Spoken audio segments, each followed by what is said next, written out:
ask, hi Jen, that everybody, without hitting enter, put into the chat function something that you want to know about COVID-19. So again, without hitting enter, put into the chat something that you want to learn about COVID. This is a great exercise to also learn who follows instructions. Don't hit enter, just write something you'd like to know about COVID into the chat feature.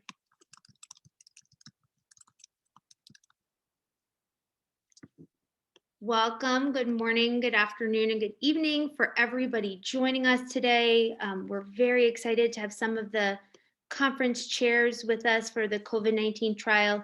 I'd just like everybody to type in something they're interested in learning about COVID-19 into the chat without actually hitting enter. Okay, and I'm gonna tell you when. Okay, so on the count of 3, I want everybody to hit enter, okay? 1, 2, 3, hit enter. Ah, I love a good storm. Okay, so we can see all the things that people are interested in. We've got variants, people about vaccines, certainly about this idea of new strains, vaccine access and equity. Yes, great. Wonderful. Okay. And so because today is also February 1st, a new month, hitting the refresh button, I want everybody to come off mute. And it doesn't matter about background noise. I say this all the time. I have 2 kids and a dog. They always show up when I do this. So come off mute. And everybody have your voices be in the space. I want everybody at the same time on the count of 3 to just say one thing that they're hopeful about. I'll give you a second to think about it. One thing that you're hopeful about. Okay. On the count of 3, one thing that we're hopeful about. 1, 2, 3. The future. Cover the worst COVID. in the United States. Good. Okay. So we hopefully, right, everyone, we have lots of things we're hopeful about and lots of things we want to learn about. And, you know, this is a safe space, a brave space. And so I do want to make sure that we should feel comfortable sharing our voices and our questions in the space today.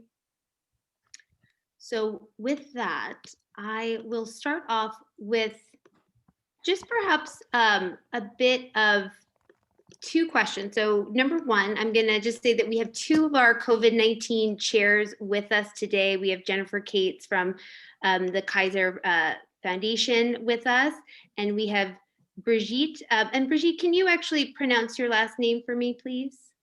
The last name is Poniatowski, but I'm not a co-chair. Not a co-chair, but you're with us from the International AIDS Society today. Absolutely. And can provide a lot of insights for us on sort of the conference and lay of the land and how it all came together. Absolutely. Yeah. So I want to just start off with a question to both of you, which is just kind of give us an overview of the conference. What can we expect to see? Do you want to start since I'm? Oh, you want me to? I'm more focused on one aspect. All right. Well, hold on a second. So, hi everyone. It's really good to be here.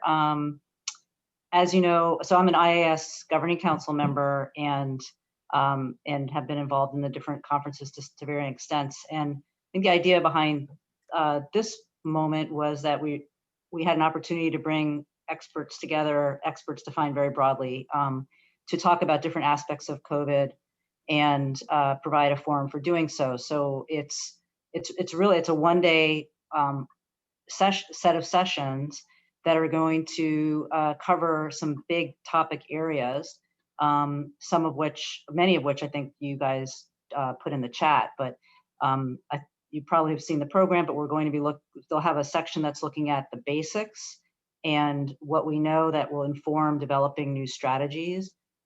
We have a section that's going to be looking at non-pharmaceutical interventions and prevention, and so what efforts there, what are the issues there.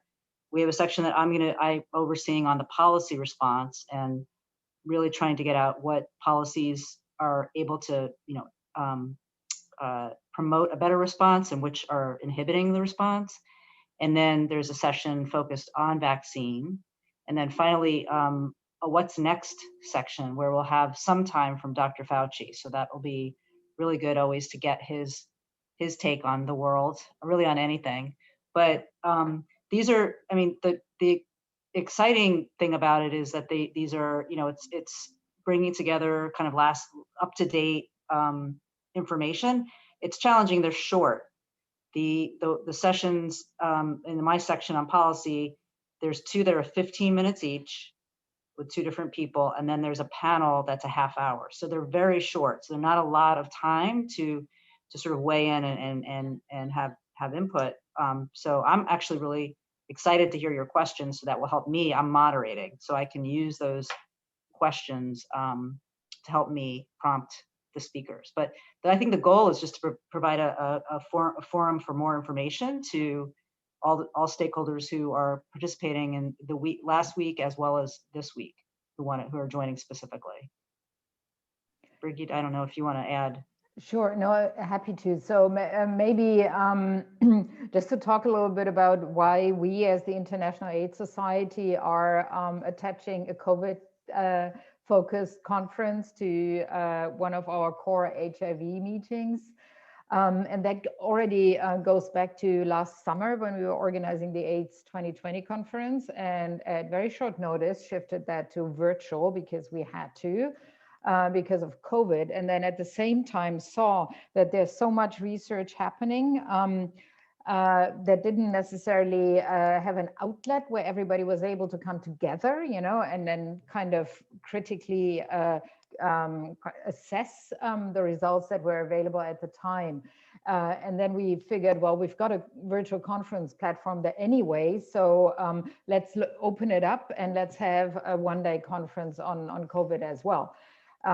Which attracted a lot of attention, and based on that, as we were planning the HIV R4P conference, thought, well, that's another good opportunity, seeing also that various aspects of the HIV response, and not just aspects, people as well, are also very intimately involved in COVID science and COVID policy.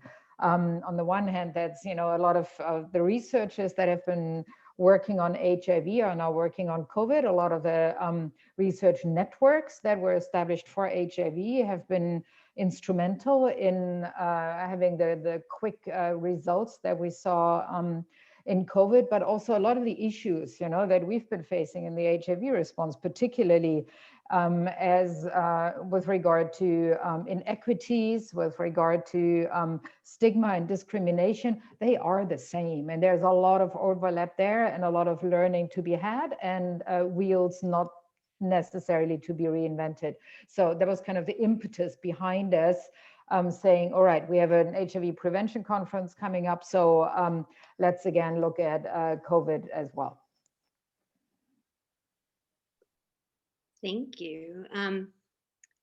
So I guess, and Jim has started to kick off some questions in the chat, and I really do encourage others to begin that, but I'm going to take a little bit of a moderator's prerogative and just ask a few questions to start out with, which is, can you talk a little bit about what are you excited about? What are you following? What are you excited to learn about in the conference? And I'm going to hand it over to Jen first, and then I'll go to Brigitte after. What am I excited to learn about in the conference? Yeah, what are you excited about? What are you following? Well, as probably most people who I've interacted with who are on this call know, my main focus is on the policy environment. And so I'm really looking forward to hearing the different panelists and speakers, and then other people who might be asking questions about what are we there's a lot to be learned still. I mean, I think while there are, a lot of us have been through this in the history of HIV, some of these issues, but the current state of affairs from a policy perspective is not great. And, you know, even the model countries that we can all say, well, this country is doing a much better job, or that country's doing a much better job, are not perfect. And I think there's a lot of, but they've certainly done things differently or better. And I'm trying to understand, you know, what are the factors that go into determining or contributing to what makes a better response. So not just like what policies, but why are some countries just so poorly able to manage their response? I have my own thoughts on that, but I'm hopeful that getting perspectives from a few of the others would be really, really interesting to me and hopefully to you. And then one of the panels specifically, well, the one that's a panel is focused on access and vaccine access, therapeutic access, diagnostic access, and how can the global community be, and a lot of questions about this, working towards better access. And I don't, you know, there's been a lot of innovation in terms of quickly creating new institutions to address this, but it's still pretty bleak in terms of what the outlook is. So I'm hoping that we'll hear hopeful signs or ideas about how to pursue what has to happen in the next 6 months. That's sort of my lens right now. And can I maybe just ask a follow-up question, because this is somewhat policy related, which is the U.S. just announced expanded access to at-home testing. So can maybe you talk a little bit about what you see the role of self-testing fitting into the global strategy to combat COVID-19 and to track it would be or could be? Yeah, I mean, I mean, first of all, we don't have self-testing in the U.S. in any meaningful way at this point, other than, you know, so this could be a real game changer. There's some who have been pushing this because, particularly in places where testing is an issue and good testing is not readily available, having self-testing that's relatively easy to do, that can not just push testing out to people, which I think is really important, but also give people and communities much greater control over transmission and sort of interrupting transmission. Relatively speaking, it's not expensive. And so there's a huge application for this in many parts of the world. I mean, I fear that it will lag, but I do think this could be quite important and really make a difference, especially if we believe, and I unfortunately worry that the vaccine access in much of Africa is going to lag for quite some time. Getting testing down right and potentially empowering people by being able to do testing and understand when there's a risk and how to manage that risk could be a huge, huge intervention that can make a big difference. At least modeling has suggested that's the case. So yeah, I think it's great. It's, you know, it's kind of late in the game for the US to be getting to this point, but it's good that it's happening. Great. So Brigitte, I'm going to ask you the same question. What science are you interested in? What are you looking forward to? What are you following? What are you tracking? Mm-hmm. I'm not a biomedical scientist, so in terms of kind of understanding I'm very interested in the policy sessions as well, but at the same time, as much interest also in the session on non-biomedical interventions, which is, you know, what we've all of a sudden kind of been exposed to in a much different and a much more kind of intrusive in many ways way, and to have a more structured kind of discussion and assessment of those sorts of approaches, which, as Jen was saying, look different in many different places, but just to get a better grip on that. But I'm also very interested in the session on vaccines. I mean, we're all talking about vaccines, you know, and we know that, you know, more than 90% effective, but effective in preventing disease. You know, they're not effective in preventing transmission, as far as we know. And I've heard some worrying, you know, comments from some of including some of our co-chairs who can't be with us here today, that a lot of the kind of science, the research that should be going on right now while vaccines are being rolled out isn't necessarily happening to help us establish, the effectiveness, beyond the efficacy. So I'm interested in the session on vaccines, and I hope that, there'll be some insights on that as well. Yeah. And maybe that is a good segue into, Jim, your question that you've asked with, will there be panelists speaking to vaccine access for people living with HIV, and whether or not people living with HIV should be prioritized in vaccine rollout? And there's just huge variability in the world and in the States. And very few places are considering people living with HIV as a priority population. So can you give us some insights on that? Jen, that would be your session, right? It could be. There's also, the vaccine session has Mike Cohen on it. And I would imagine, since Mike Cohen is one of the main HIV researchers in the world in terms of particularly his work on treatment on TASP and some other things, I think he would be very able to speak to that. But I think that just is a reminder to all of us to have that question asked, and it certainly could come up in my very short ones as well. It's something in the U.S. that there's been a lot of discussion on it on listservs, and very few states, and by our count, one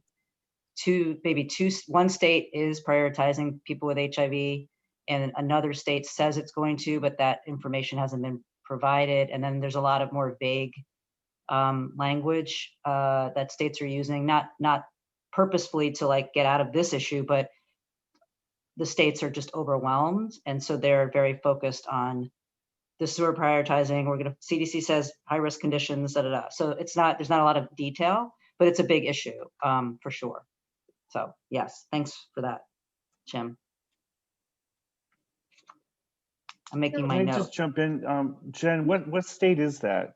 Pennsylvania.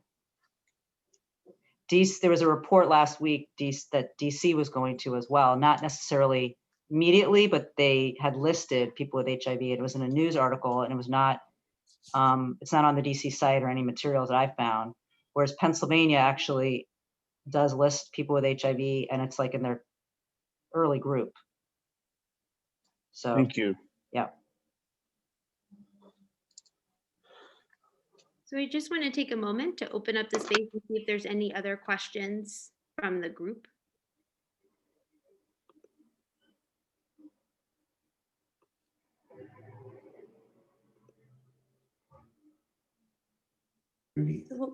Oh, go ahead, Mitchell. I'll just ask. I know a lot of the Zoom bomb messages were related to the variants because it's been so dominant to all of us over the last couple of weeks, and I'm curious, knowing how conferences get organized, well in advance, and then then science happens, and I'm just curious how all these conversations of variants are being fed into the meeting, and will it be a hot topic, as I imagine, and if so, who's going to kind of talk about it, and what do you think some of the conversations might be?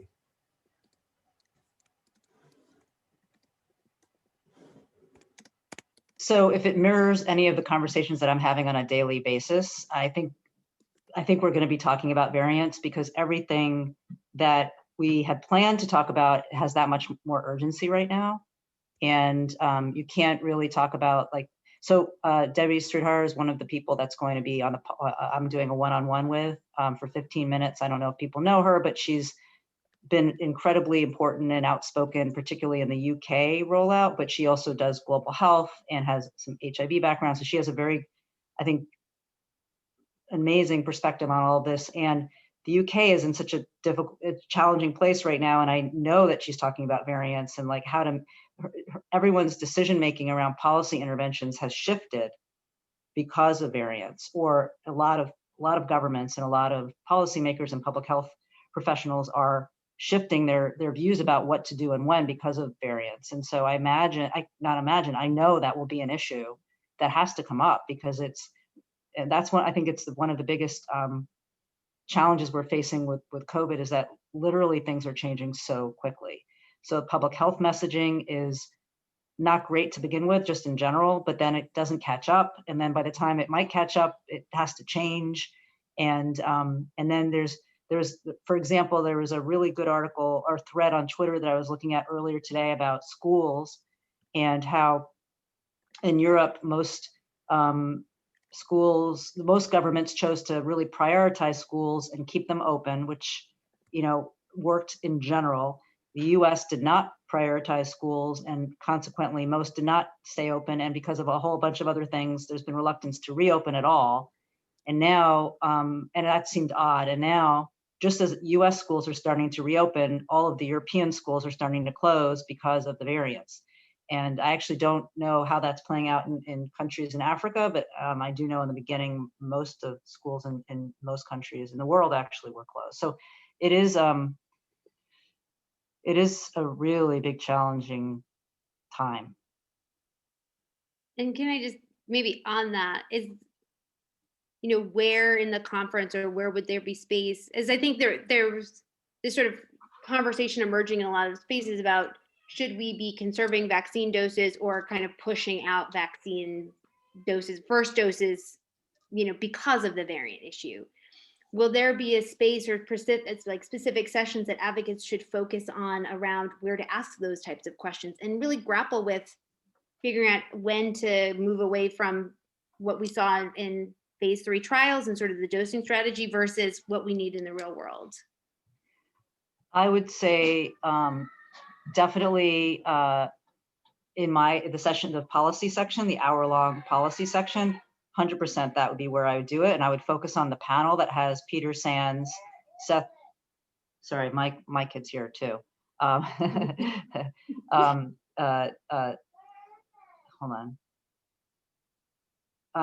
Anyway, the policy panel that's focusing on access and financing issues would be the one that I think will have the most relevance. So it has Peter Sands, Seth Berkley, and Fatemeh Hassan. And that is, I mean, we're talking about access. We're talking about how you quickly deploy, but what the challenges are. Someone asked about WTO issues. I imagine Fatemeh will talk about that. I don't know for sure, but that is something that I know she's very focused on, which is the regulatory and policy framework barriers that are hindering access. So yeah, that would be the place where I would line up your questions and ask. But I also think that's the sort of, one second, Oliver, sorry, policy question, but then I'm okay. That the vaccine experts, which I am not, I dabble, on the vaccine panel will have, you know, good to get their perspective on this question. And it's buried around the world. So, you know, the country I'm most familiar with is the US, which has made certain decisions about this question, and that's different than some other countries have chosen to do. So it'll be, I think, fascinating to get their perspectives on that. And I would also point to the closing session, you know, the conversation between the co-chairs and Tony Fauci, which is a conversation. So lots of space, you know, to pick up on the really recent issues that have come up. Great, and that's Bridget. Maybe you could, and Angela, I see your hand. The sessions are happening quite early for some in the Central and Pacific time zones. Can you just ask, are they going to be recorded, the sessions, if you can't attend it live? Will they be on demand? They will be recorded and be made available on demand. And usually we manage within 24 hours and very often faster, but I can't promise any faster. Great, thank you. So Angelo, go ahead. That's great. Thank you so much. I'm curious if there will be room for some really honest conversations about equity. And I live in the US, but I'm from Uganda, and you know there are lots of concerns. Especially, we all know where we are now. So I'm wondering if there'll be room for, as we talk about access, honest. I mean, the AU through the Africa CDC has done a really commendable job in trying to rally troops, get funding and all of that. But at this time, it does look like, and I really appreciate every country is facing a monster of a pandemic at the national level. But I'm not convinced there is enough conversation or commitment to looking at this as the global pandemic that it is. What sessions should we look for those conversations to happen?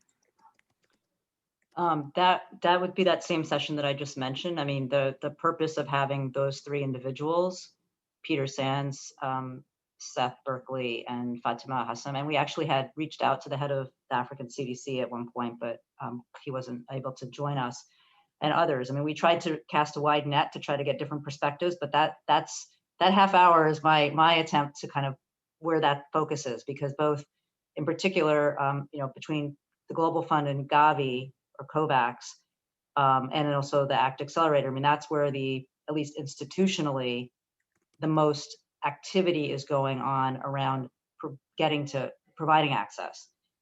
It's not perfect, and I think there's critiques to be made of it, and that's why we've asked Fatima to be on that panel so that she can provide, an activist perspective on what's working, what's not working, and what really needs to happen, and whether it's pushing those institutions or the WTO or others. So that's the one I would suggest. But also, I think frankly, all these questions are relevant to every single discussion that we're having tomorrow. They're not, if you can only join one, or there's a particular speaker you want to listen to live, just ask the questions then. I mean, everyone involved in this is, I think hopefully is, thinking about these things. And so I don't think it has to be segmented to a particular session. Hi. Go ahead, Neeta. Hi. So I'm Neeta from South Africa, and of course we're very excited today because we've had our 1 million doses delivered to South Africa. So while exciting, we also in deep trouble in terms of infections, and of course the issues of equity and access, like Angela raised, are very deep. So my question is, at the end, what are the next steps to ensure that we don't just speak about this, but that we really get an understanding of vaccines in terms of people's access? For those that have suffered death and loss, prevention is key, and living life economically, because people have lost jobs globally, but also we're still in that situation of lockdown 3. So what are the next steps looking like practically and at an implementation level globally? And a follow-up is that we focus very much on vaccines, but we're not clear about effectiveness, efficacy issues, and it's causing a lack of understanding in the community. And of course, vaccines for disease versus preventing infection. It's a huge confusion. Thank you. Let's see where to start. I mean, I think we're at that conversation of like, what do we do next? That to me is where I've been thinking about it every day, and I don't think there's a good answer yet. There's strands of an answer, and there's what's happening, and I think is going to happen in most places, is that despite global agreements and global arrangements, each country is doing its own thing.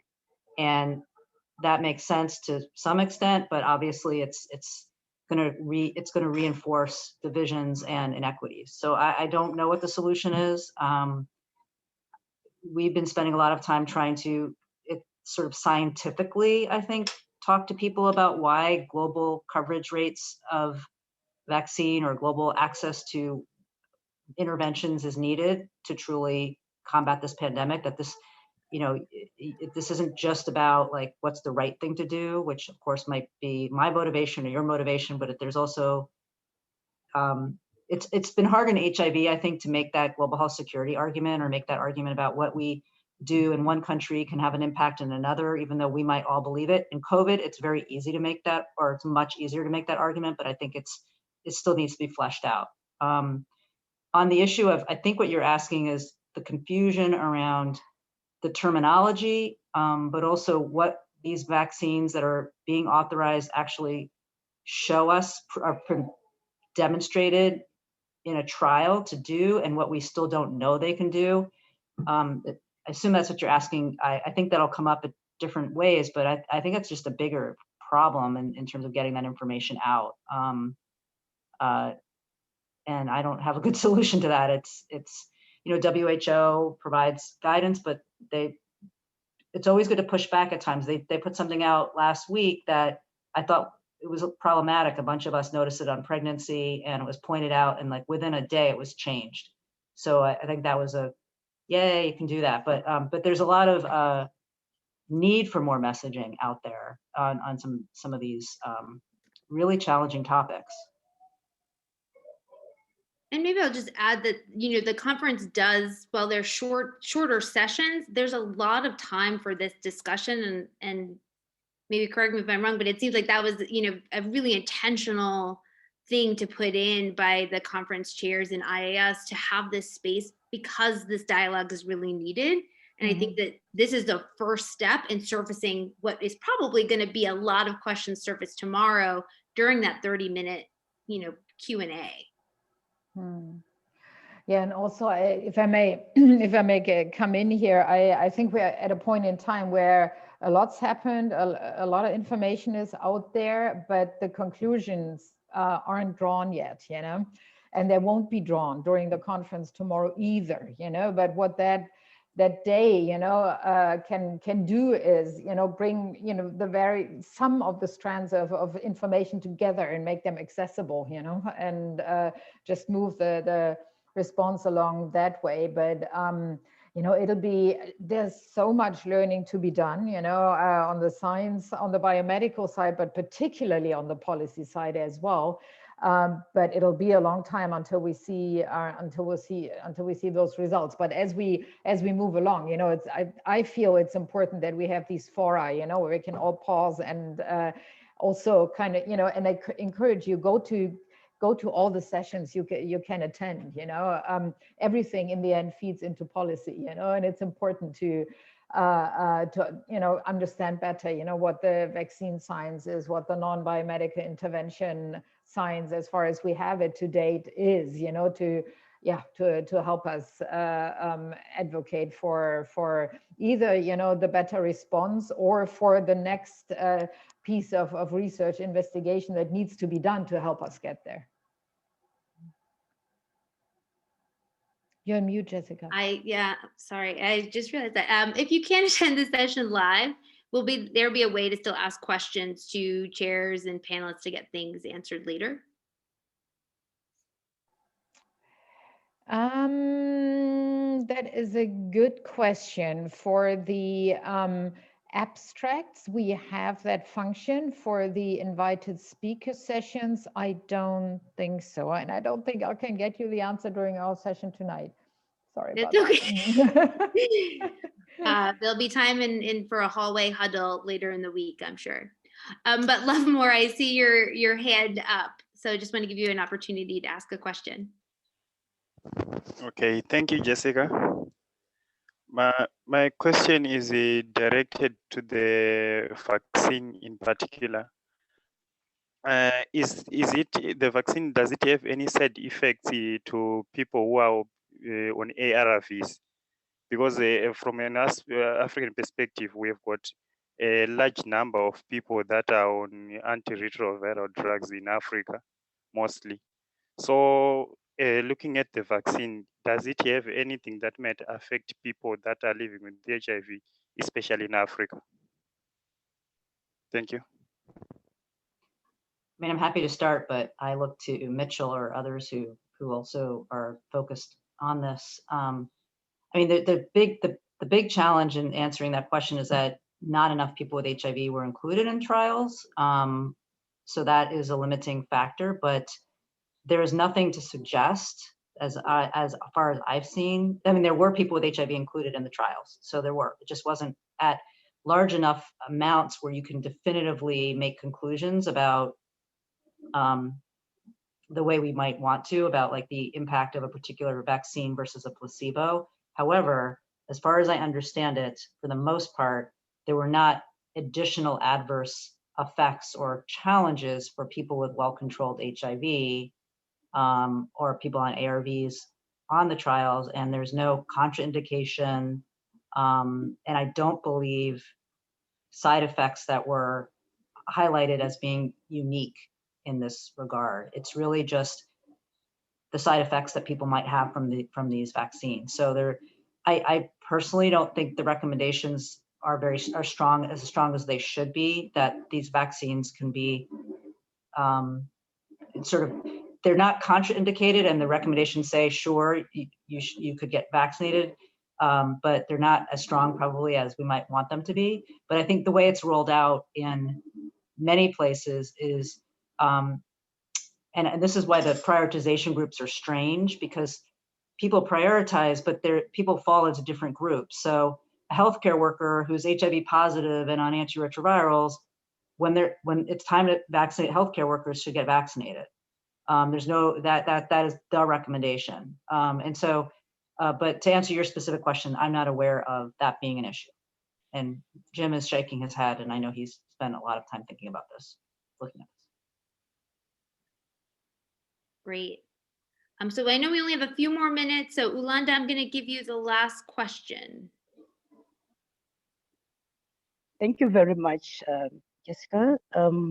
My question is also related to the previous person I was just asked in terms of the vaccine and people with immunocompromised status, or those that are on critical treatments, for instance, cardiovascular diseases, asthma, and of course HIV. I don't know if the vaccine would have some contra issues that, and also considering the issues of pregnant mothers and lactating mothers under 5. I think I feel like I need more information or more data on those categories of people in related to the current vaccine. Thank you. Sure. So on the first, the main vaccines that are authorized, at least that I am more aware of than, I mean, there's some others that aren't in widespread use yet, but the main ones, what they have been shown to have like the highest efficacy on is preventing illness and death. And so so for people who become infected with COVID, they're incredibly effective at preventing you from getting sick.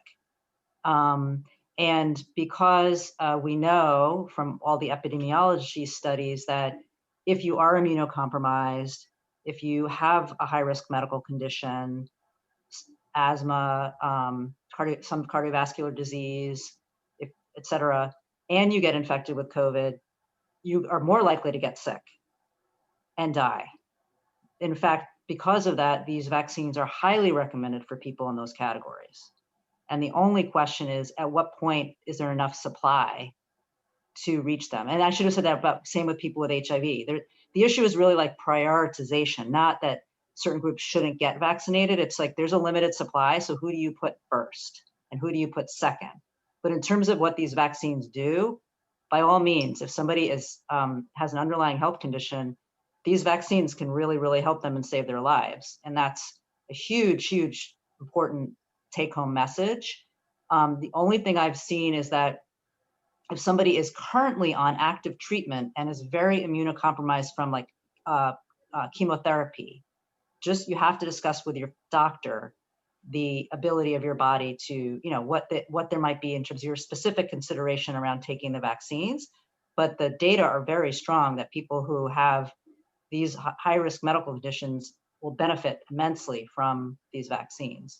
And then on the second question on pregnancy and lactation, the trials, because of a whole other conversation and probably several days of panels, do not include pregnant people who are pregnant in them. People happen to get pregnant while they're enrolled, but it's an exclusion criteria. Consequently, we never have enough data to say, what's the impact on people who are pregnant or lactating. But the vaccine so far, because there were people who became pregnant in the studies, and because of the specific vaccine strategies themselves, most public health and most vaccinologists and people I pay attention to are pretty confident that there should be no big issue for people who are pregnant or lactating. And there are now clinical trials going on to look at that specifically, but the recommendation is if you are pregnant and lactating, and in one of the recommended categories, a healthcare worker, you know, whatever your age group, whatever the category is, the recommendation is you should be offered vaccination, and just have that conversation with a provider about this. But and in fact, there's 30 million people in the US who have been vaccinated, at least one dose. And ACOG recommends it, or it has said we don't have enough evidence, but it's okay. There's 30 million people in the US who've been vaccinated with at least one dose, and I've not heard any issues coming up for pregnancy or lactation. So I think the bottom line there is the benefits definitely outweigh the risks of getting COVID when you're pregnant or lactate, or because there's significant risks, especially to yourself. So hopefully that was somewhat clear. Sorry. So maybe I'll just sort of end on this, and Mitchell, I'm gonna actually throw this one to you. In a couple of questions about the vaccines, and I just want to make sure that we're all clear that there are more than one vaccine that has been tested. There's more than one vaccine available, and there's actually 3 different platforms, 3 different types of vaccine platforms that have shown efficacy out there. And so maybe I could just ask quickly to the conference itself will cover a lot of this detail about the different platforms, about the different sort of strategies, and Grace, specifically to your question about the efficacy rate and what's being reported in the news right now, which is a comparison. But maybe we could just make sure everybody leaves on this clarifying note about sort of what vaccines have been tested in what population. So Moderna and Pfizer versus the J&J vaccine, which was just read out on Friday, in comparison to their South African variant, which I think is what this question is specifically asking about when it comes in the comparison, because not all 3 of those vaccines have been tested in the South African population against that South African variant.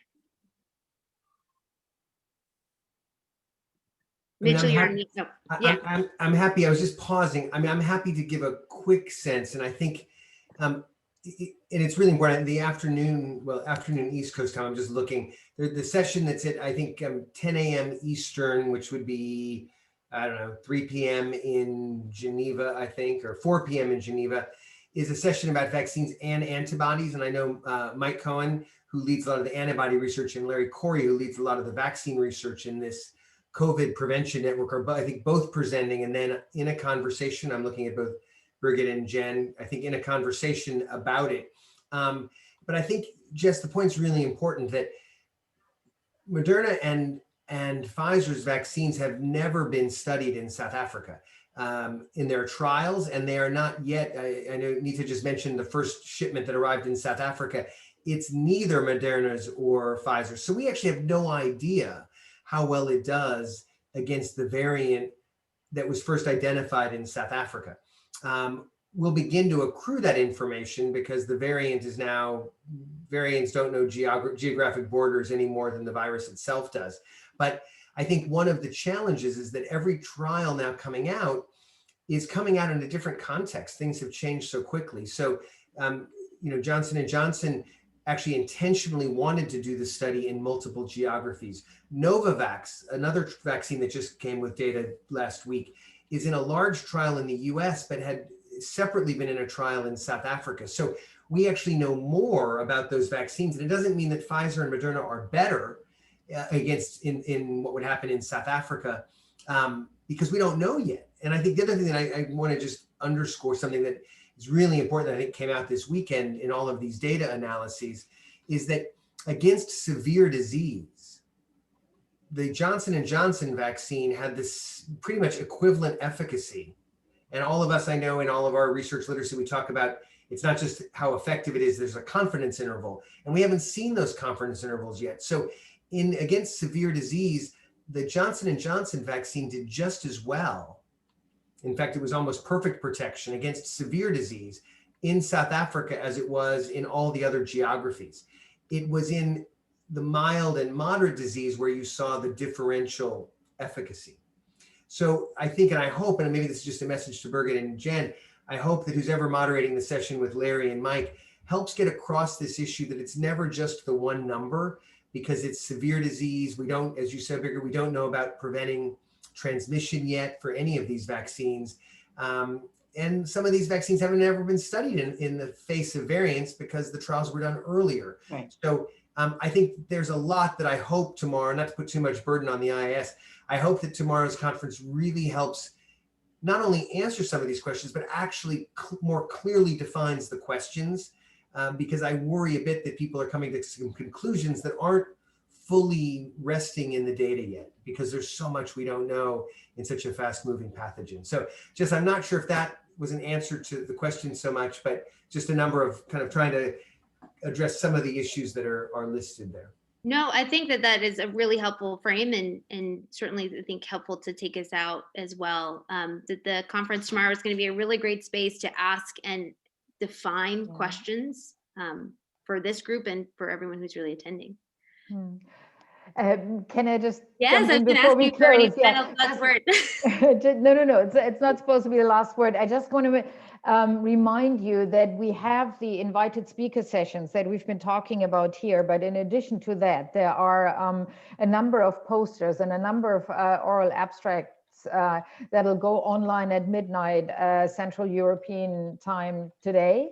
And I encourage you to have a look at those as well. There's a wealth of information in there that may just, help everybody to further kind of refine the questions, that we'll be putting to the speakers in the invited speaker sessions. And as it becomes very clear, the Q&A, after the presentations will really be kind of the core and heart of the different sessions, because that's where we can take everything beyond what we knew last week. In light of all the new developments.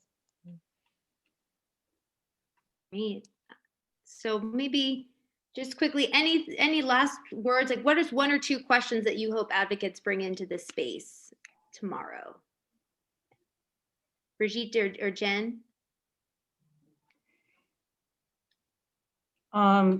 Well, I mean, since I'm on the policy, the financing, access, anything, all the things we've been discussing today about how to ensure access, how to truly make global solutions for this, I think anything you ask or posit or challenge will be welcome and is needed. So this is like this is real time, all of these discussions. So it'll be quite helpful to hear your thoughts on it. Yeah, and it's really asking, what does the science mean? What kind of, pulling that out, I think is really important.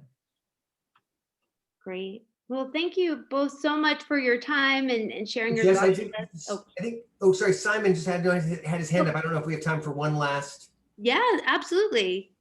Okay, thanks. I posted a couple of questions in the chat that didn't get picked up. One of them is just to clarify whether the variant problems will mean, or how worried you are, and this could be part of an open discussion, you don't have the data, about revaccination. If we vaccinated 50 million people and it's not sensitive to the new variants which are going to spread, then that brings up the issue of revaccination. I don't think anyone's talked about that yet. And the second one was, just in our routine, whether we need hepatitis B boosts or tetanus boosts, then you have the titers checked. At the moment, that's not recommended. We don't know what the targets are, but maybe just a discussion about how you could individually check whether you're in the 5% of people who didn't generate a response, especially if you have, high risks like low CD4 nadirs and things like that.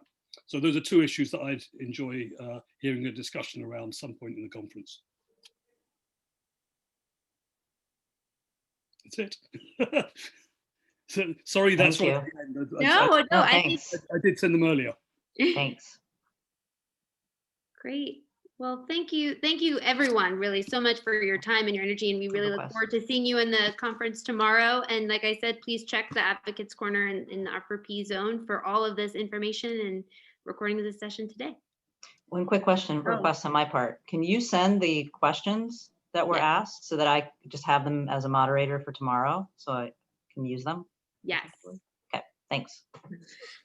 Thank you, everyone. Okay. Thank you